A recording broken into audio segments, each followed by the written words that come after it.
Life is good. Pick up aces here, heads up, versus PPR with friends. We open, he re-raises. I guess it's important to say kind of what has been happening before this.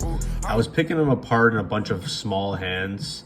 We were going back and forth, but I kept getting him to fold in some marginal spots. So I think by now he might have been a little bit irritated. Does come in for the 3-bet. I could either call here, I could 4-bet.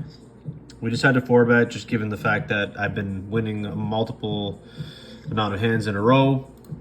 And I think that he might get irritated and make a bad call or a bad play. This is the flop. It's not a good flop, to be honest. Like anything that just calls my raise is going to have a lot of king queens, king jacks type hands in it, maybe even king tens, pocket tens, stuff like that. So it's not the greatest flop.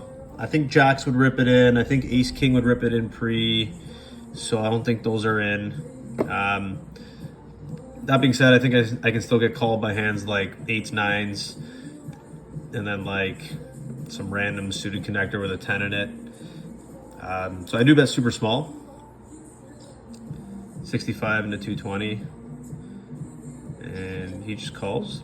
Turn basically gets rid of all of our worries. We boat up, and he's basically got a shove size left behind. So also, like if a queen comes, peels, or a jack peels, there's a 4 to a straight that could make him rip it in here if he ends up hitting it, or possibly represent it as a bluff. And I think that if he does have a king, he still rips that in on the river anyway. So I actually opted to just check back here and let him catch up a bit, if any at all. And